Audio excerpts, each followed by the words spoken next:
Discuss करने वाले हैं आवेश के गुणधर्म, कूलाम नियम और कूलाम नियम का सदिश निरूपण। तो सबसे पहले लेते हैं हम आवेश के गुणधर्म यानी कि प्रॉपर्टीज ऑफ चार्ज। तो आवेश के कई गुणधर्म हैं और कई गुणधर्मों में आपके ये है, पहला गुणधर्म है आवेशों की योज्यता, आवेशों की निश्चरता, आवेशों का संरक्षण, आवेश का क्वांटीकरण और आकर्षण प्रतिकर्षण का गुणधर्म। ये पांचों गुणधर्मों को हम 1 बाय 1 लेके यानी कि एक एक लेके डिस्कस करेंगे और एक एक लेके डिस्कस करेंगे, देखेंगे कि कौन सा गुणधर्म किस प्रकार से होता है। तो सबसे पहले लेते हैं हम आवेश की योज्यता का गुणधर्म।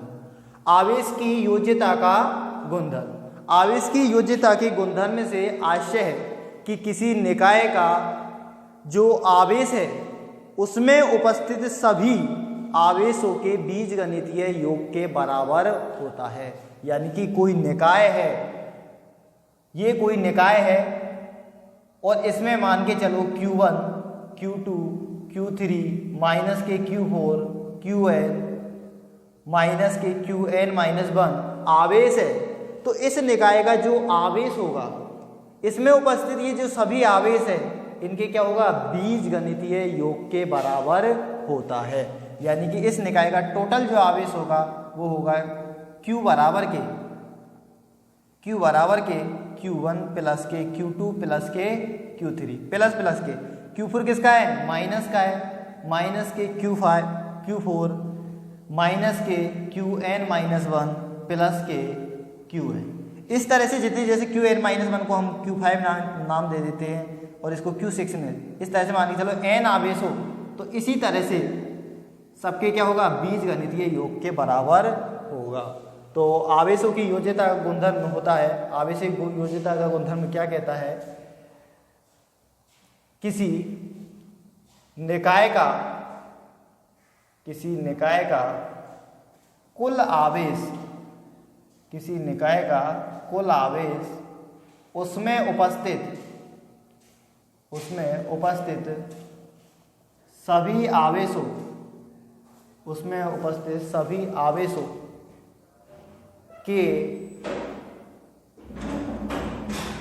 उपस्थित सभी आवेशों के बीजीय योग के बराबर होता है। क्योंकि हम जानते हैं आवेश कैसी राशि है, आदेश राशि है। तो किसी निकाय का जो कुल आवेश है उसमें उपस्थित सभी आवेशों के बीजीय योग के बराबर होता है। यही हमारी आवेशों की क्या है, योज्यता का गुणधर्म होता है। जैसे मैंने समझाया था आपको। अब यहाँ पर हम जैसे मान के चलो किसी निकाय में इस तरह से ले लेते हैं कि यदि किसी निकाय में Q1, Q2, Q3 and so on Qn आवेश है, तो उस निकाय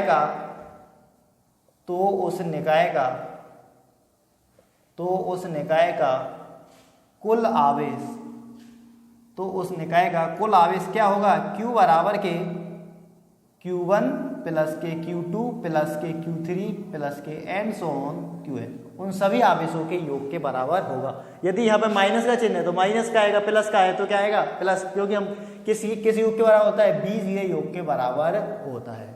कैसे योग के बराबर होता है, बीजीय। तो ये हमारा पहला गुणधर्म था आवेश का, आवेश की योज्यता।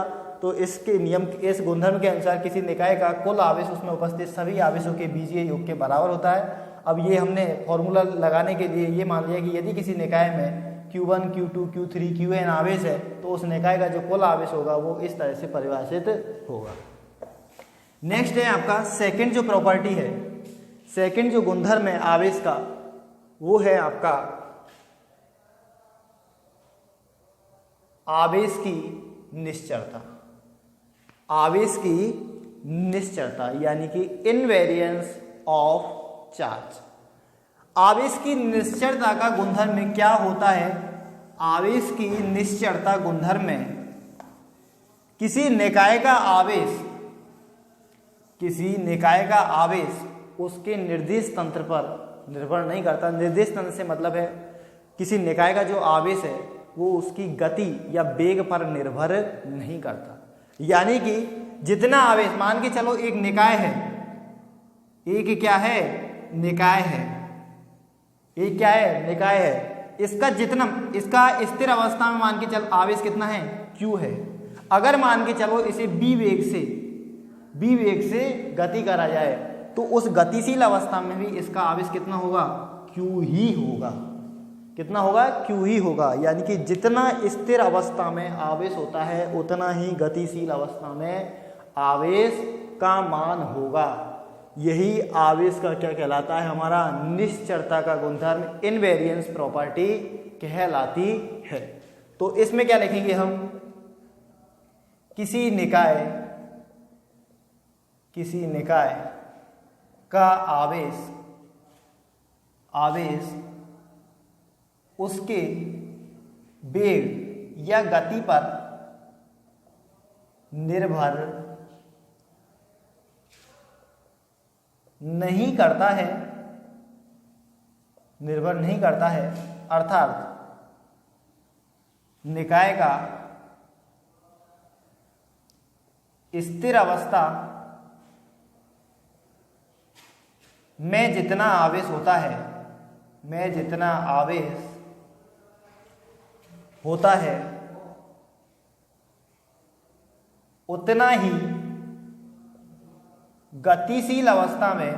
उतना ही गतिशील अवस्था में होता है। यही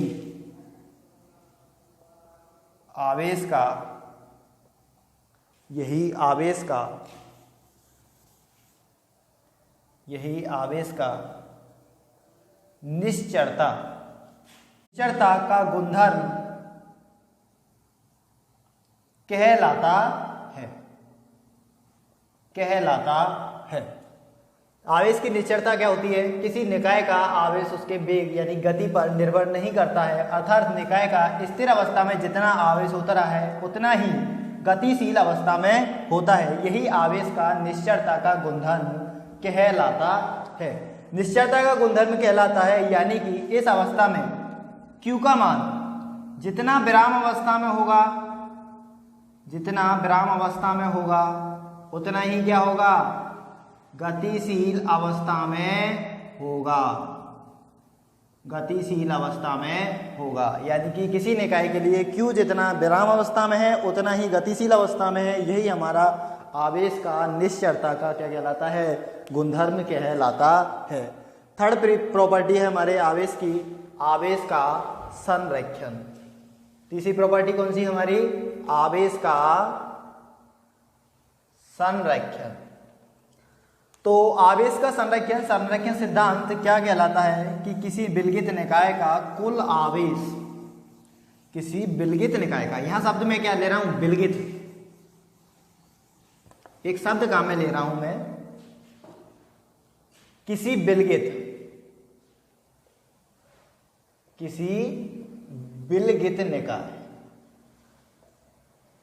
विलगित निकाय का कुल आवेश सदैव संरक्षित रहता है। विलगित निकाय से आशय है कि ऐसा निकाय जो अपने परिवेश से आवेश का स्थानांतरण यानी विनिमय नहीं करता है, क्या कहलाता है, विलगित निकाय कहलाता है। तो किसी विलगित निकाय का जो कुल आवेश है वो सदैव संरक्षित रहता है। आवेश के संरक्षण को जैसे एग्जांपल ले, न्यूट्रॉन के क्षय की बात करें, न्यूट्रॉन क्षय में, जैसे न्यूट्रॉन और न्यूट्रॉन पे हम जानते हैं कि जो आवेश होता है वो कितना होता है, चार्ज कितना होता है, जीरो होता है। चार्ज कितना होता है, जीरो होता है। प्रोटॉन पे कितना होता है, 1, इलेक्ट्रॉन पे -1। और जैसे न्यूट्रॉन की क्षय में एक प्रोटॉन बनता है, एक इलेक्ट्रॉन और एक एंटी न्यूट्रॉनों का क्या होता है, उत्पादन होता है।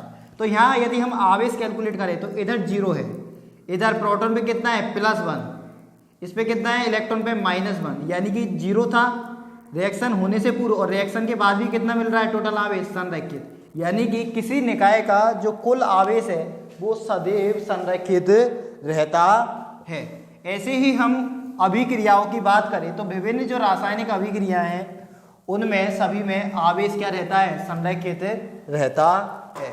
तो आवेश संरेखन के गुणधर्म में किसी विलगित निकाय का कुल आवेश सदैव संरेखित रहता है। अर्थात इस तरह से लिख सकते हैं, संगवा Q बराबर के कांस्टेंट यानी कि नियत रहता है, संरेखित रहता है। अगला गुणधर्म है आवेश का आपका आवेश का क्वांटीकरण। आवेश का क्वांटीकरण, आवेश के क्वांटीकरण गुणधर्म में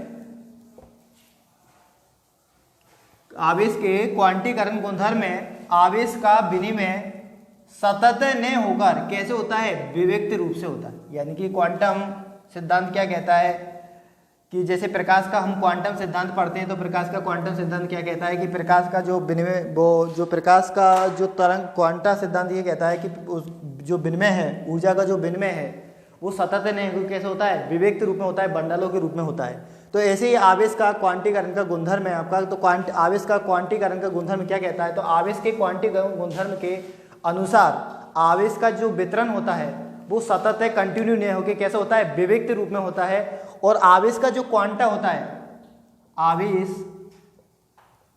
का क्वांटा होता है E, यानी कि एक इलेक्ट्रॉन पे जितना आवेश होता है इसी को क्या माना जाता है, आवेश का क्वांटम माना जाता है। ये न्यूनतम आवेश से है, इससे अधिक हम इसको टुकड़ों में डिवाइडेड नहीं कर सकते। और ई का मान होता है आपका 1.6 × 10⁻⁻19 कूलम। ये आपके आवेश का क्वांटा कहलाता है। तो आवेश के क्वांटीकरण गुणधर्म के अनुसार आवेश के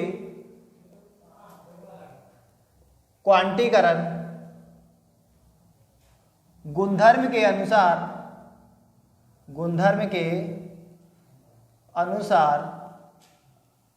आवेश का विनिमय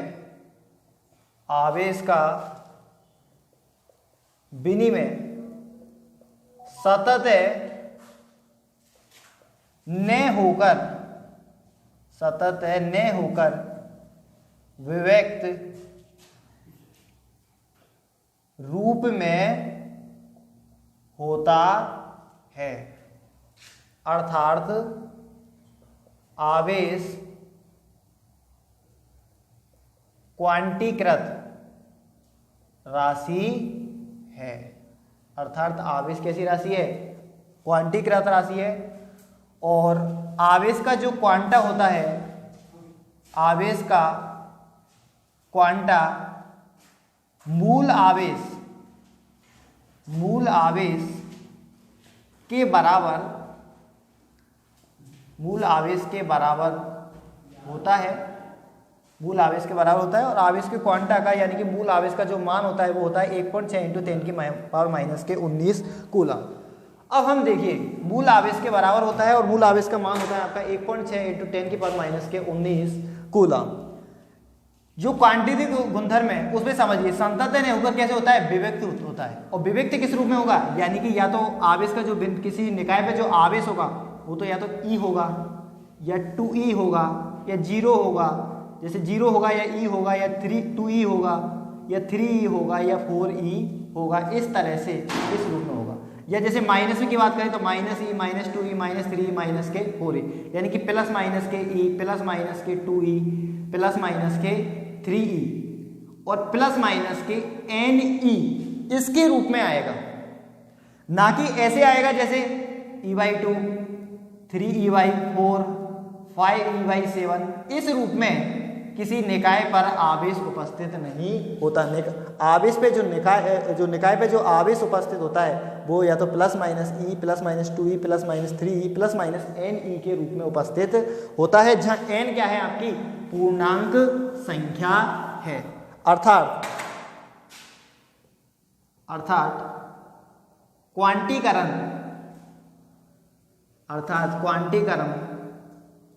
गुणधर्म से किसी निकाय का आवेश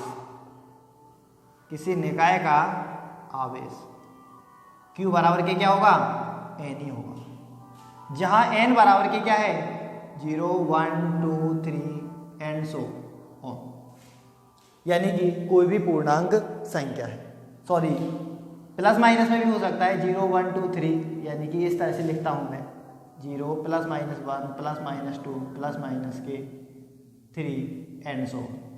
तो ये आपका आवेश का क्या हो गया, सेकंड दूसरा फॉर्मूला आ गया इलेक्ट्रॉन के रूप में। जैसे यदि मैं कहूँ कि किसी निकाय पे 10 इलेक्ट्रॉन है तो उसमें उपस्थित आवेश बताइए, तो कितना हो जाएगा 10 इंटू के ई का मान 1.6 इंटू के 10 की पावर माइनस के 19 कूलम, यानी कि इलेक्ट्रॉन पे जो आवेश होता है उसे हम मूल आवेश कहते हैं, और इस मूल आवेश को क्या कहते हैं, आवेश का क्वांटा कहते हैं।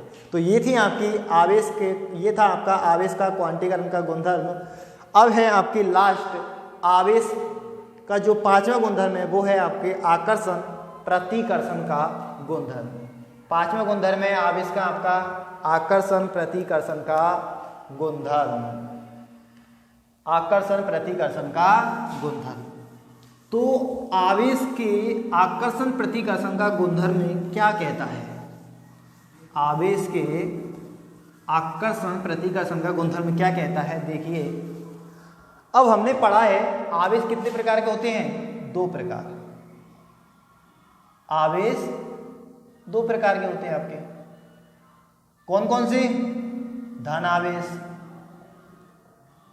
दूसरा ऋण आवेश। 2 प्रकार हो गए आवेश के, धन आवेश और ऋण आवेश।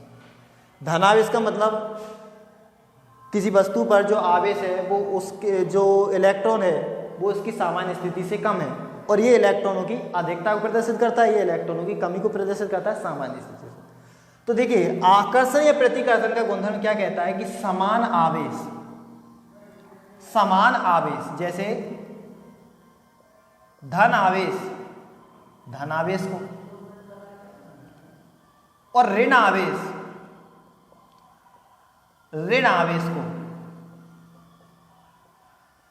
क्या करते हैं, प्रतिकर्षित करते हैं, प्रतिकर्षित करते हैं। यानी कि समान आवेशों के मध्य में जो लगने वाला बल होता है वो कौन सा होता है, प्रतिकर्षण। कौन सा, प्रतिकर्षण, यानी समान आवेश एक दूसरे को प्रतिकर्षित करते हैं। विपरीत आवेश जैसे धन आवेश ऋण आवेश को और ऋण आवेश धन आवेश को, ऋण आवेश धन आवेश को क्या करता है, आकर्षण बल लगाता है, यानी कि आकर्षित करता है। तो ये हमारा आवेश का लास्ट और पांचवा गुणधर्म था, आकर्षण प्रतिकर्षण का गुणधर्म। तो इस गुणधर्म में हम क्या लिखेंगे, ये तो हमने समझा था कि समान आवेश एक दूसरे को आकर्षित कर, समान आवेश एक दूसरे को प्रतिकर्षित करते हैं, और विपरीत आवेश एक दूसरे को क्या करते हैं, आकर्षित करते हैं। तो इसमें लिखेंगे हम समान आवेश, समान आवेश, या ऐसे लिखेंगे इस गुणधर्म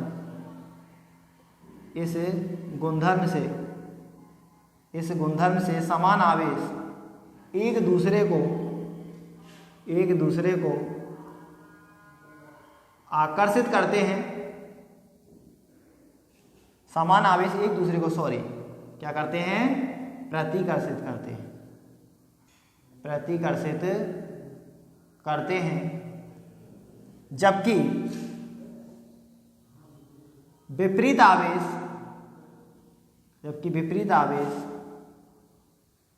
एक दूसरे को आकर्षित करते हैं। तो ये हमारे आवेश के गुणधर्म था, आवेश की योज्यता, आवेश की निश्चलता, आवेश का संरक्षण, आवेश का क्वांटीकरण और आकर्षण प्रतिकर्षण का गुणधर्म। पांचों गुणधर्म को हमने बन करके यानी कि एक एक करके समझा। तो कूलाम का नियम या कूलाम नियम, सबसे पहले तो कूलाम नियम विद्युत बल को क्या करता है, परिभाषित करता है, यानी कि कूलाम नियम से विद्युत बल परिभाषित होता है। किसकी वैल्यू बताता है ये, वैद्युत, या फिर इसको ऐसे लिखे विद्युत बल, विद्युत बल को बताता है। अब कूलाम नियम क्या कहता है? कूलाम नियम ये कहता है कि निर्वात में, किसमें? निर्वात में यदि दो बिंदु आवेश है, स्थिर बिंदु आवेश है, यानी कि गति नहीं कर रहे हैं, जैसे एक को हम Q1 मान ले और दूसरा Q2, यदि निर्वात में ये दोनों आवेश है और इन दोनों आवेशों के बीच की दूरी क्या है? स्मॉल r है। कितनी है? Small r। निर्वात में दो आवेश है, स्थिर बिंदु आवेश है, ये गति नहीं कर रहे हैं और इनके बीच की दूरी है r। तो कूलाम नियम ये कहता है कि इन दोनों आवेशों के बीच में लगने वाला आकर्षण या प्रतिकर्षण बल, जो भी लगेगा, यदि समान आवेश है तो प्रतिकर्षण और विपरीत आवेश है तो आकर्षण, जो भी लगेगा। तो कूलाम नियम ये कहता है कि इन दोनों आवेशों के मध्य में लगने वाला आकर्षण या प्रतिकर्षण बल इन दोनों आवेशों के गुणनफल के समानुपाती और इनकी बीच की दूरी के वर्ग के क्या होता है? व्युत्क्रमानुपाती होता है। तो लगने वाले बल को यदि हम F माने तो कूलाम नियम कहता है कि दोनों आवेशों के गुणनफल के समानुपाती यानी कि Q1 इंटू के Q2 और बीच की दूरी के वर्ग के व्युत्क्रमानुपाती यानी कि r², या F बराबर के समानुपातिक का जब भी हम चिन्ह हटाते हैं तो क्या आता है? एक स्थिरांक आता है, उस स्थिरांक को नाम देते हैं हम यहाँ पे K, Q1 Q2 अपॉन के r²। यही हमारा क्या कहलाता है? कूलाम का नियम कहलाता है। तो कैसे लिखेंगे इसको? देखिए, इस नियम के अनुसार, इस नियम के अनुसार निर्वात में उपस्थित दो स्थिर बिंदु आवेशों, दो स्थिर बिंदु आवेशों के मध्य लगने वाला आकर्षण प्रतिकर्षण बल उन दोनों आवेशों के गुणनफल के समानुपाती तथा उनके बीच की दूरी के वर्ग के व्युत्क्रमानुपाती होता है। अर्थात का मतलब क्या है? यदि दो स्थिर बिंदु आवेश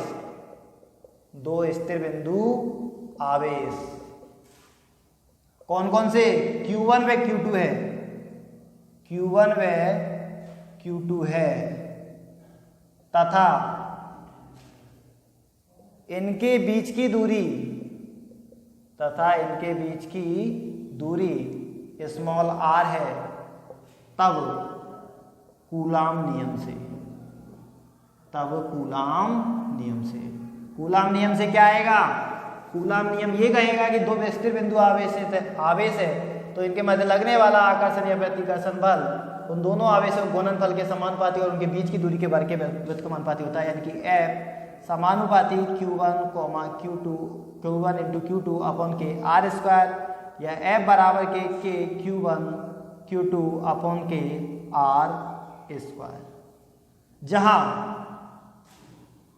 K एक स्थिरांक है, K क्या है?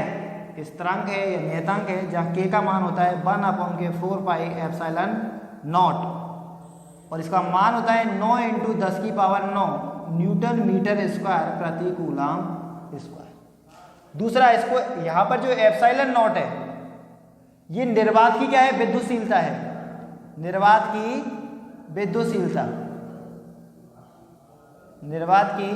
विद्युतशीलता है और इसका मान होता है आपका 8.854 इंटू के 10 की पावर माइनस के 12 कूलाम स्क्वायर प्रति न्यूटन मीटर स्क्वायर।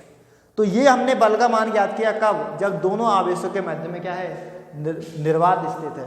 तब F बराबर क्या होगा, K Q1 Q2 अपॉन के R स्क्वायर। अब हम जानते हैं F कैसी राशि है, सदिश राशि है, बल कैसी राशि है, सदिश राशि है।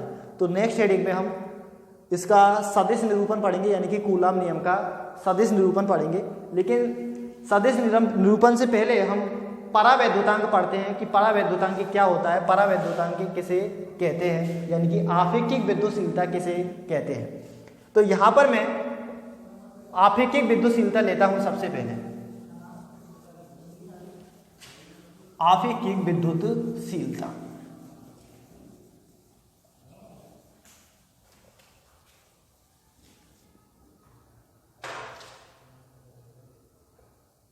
आपेक्षिक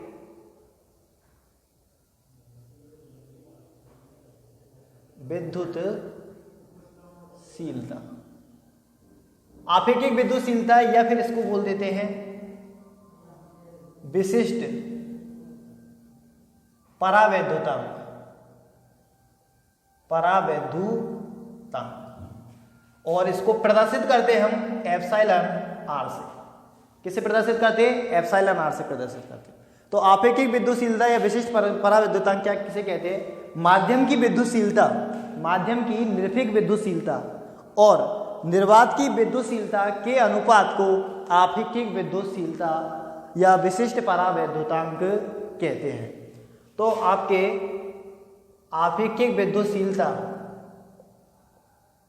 आपेक्षिक विद्युतशीलता यानी कि विशिष्ट परावैद्युतांक जो होगा वो होगी आपकी माध्यम की विद्युतशीलता अपॉन के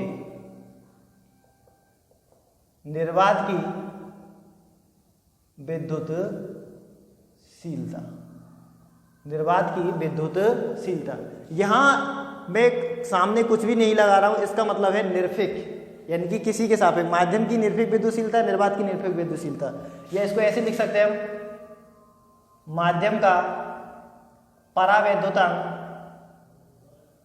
परावैद्युतांक अपॉन के निर्वात का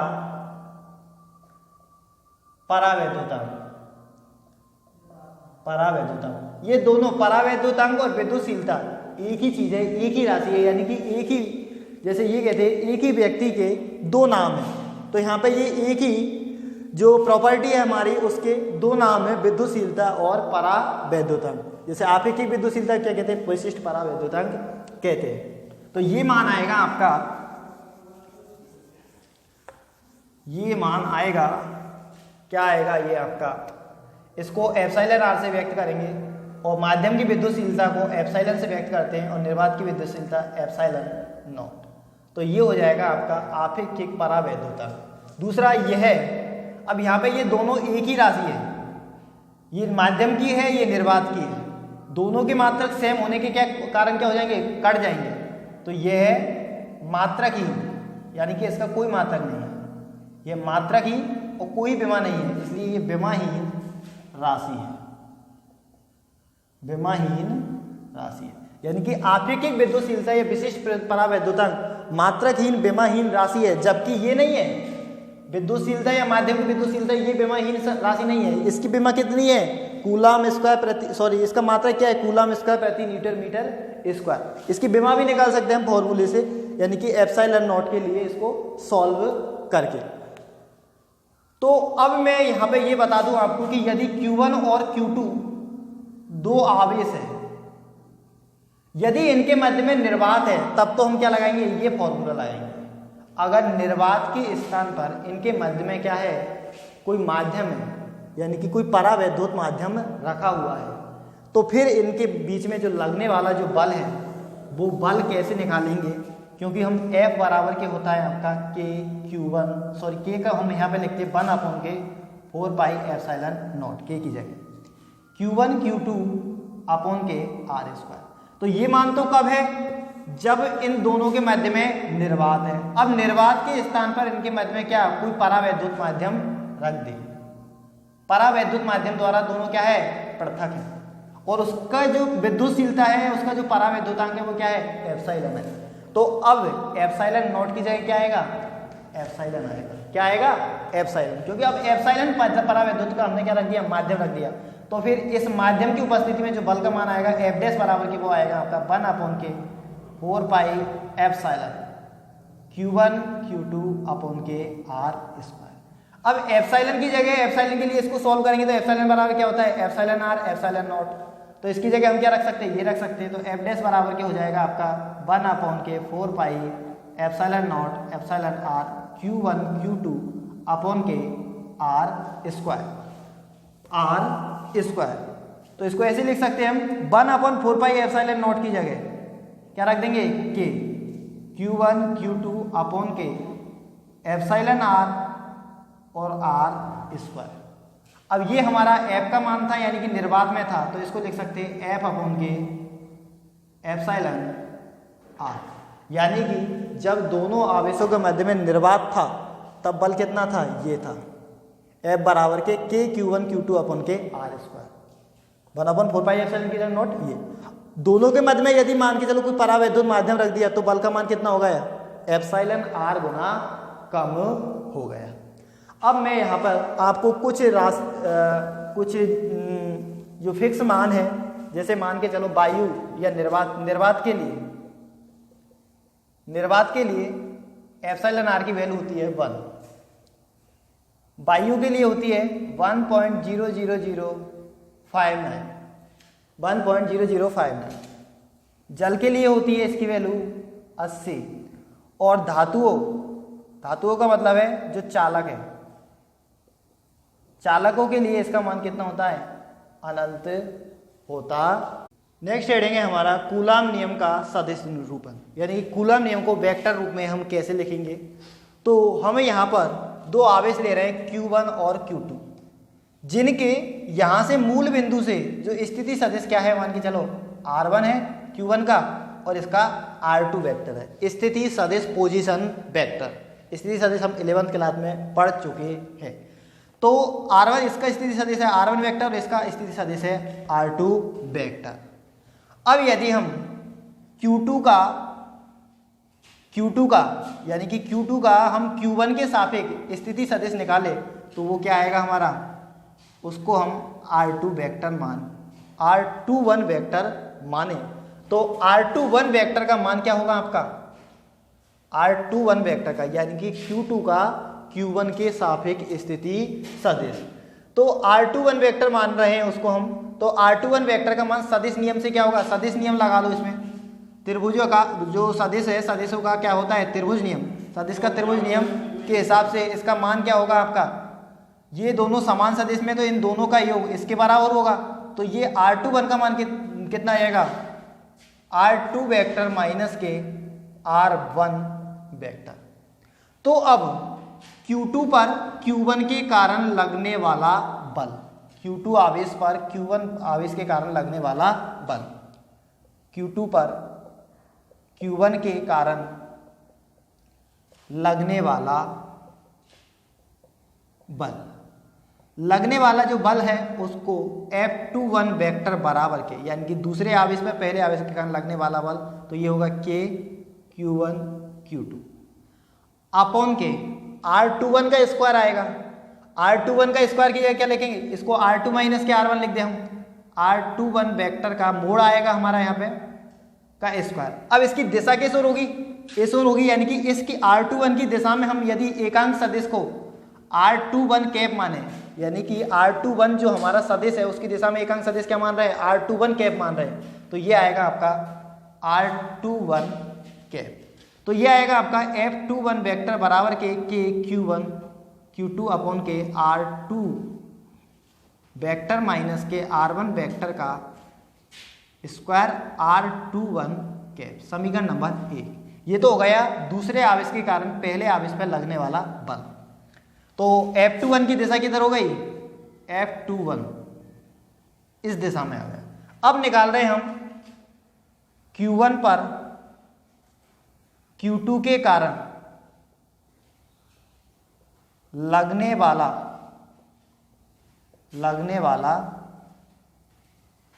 बल। अब यदि हम क्या करें कि Q1 आवेश के स्थिति सदिश निकाले, किसके सापेक्ष? Q2 के सापेक्ष। ये तो था Q2 का आवेश के सापेक्ष Q1 आवेश का Q1 आवेश के सापेक्ष Q2 आवेश का स्थिति सदिश। अब हम Q2 आवेश के सापेक्ष Q1 आवेश का स्थिति सदिश निकाले। Q1 के सापेक्ष Q1 का Q2 के सापेक्ष स्थिति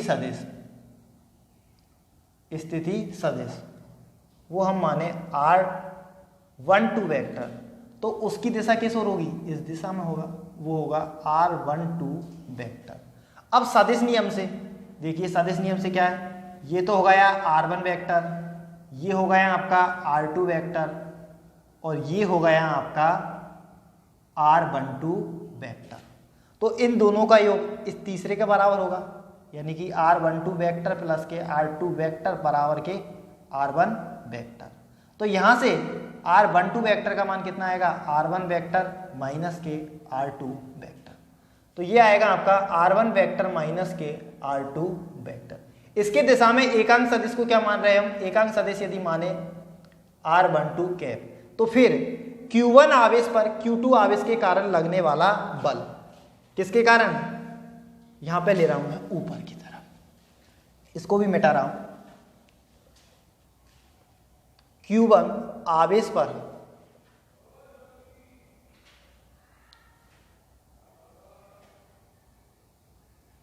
Q1 आवेश पर Q2 के कारण लगने वाला बल, उसको हम F12 माने, यानी कि पहले आवेश पर दूसरे आवेश के कारण लगने वाला बल। तो ये होगा K Q1 Q2 अपॉन के स्थिति सदिश का R12 वेक्टर है, तो R12 वेक्टर का स्क्वायर R12 कैप, यानी इसकी जो दिशा होगी वो इस दिशा में होगा, यानी कि इस तरह से R12 वेक्टर, यानी कि F12 के विपरीत दिशा में है R12 वेक्टर।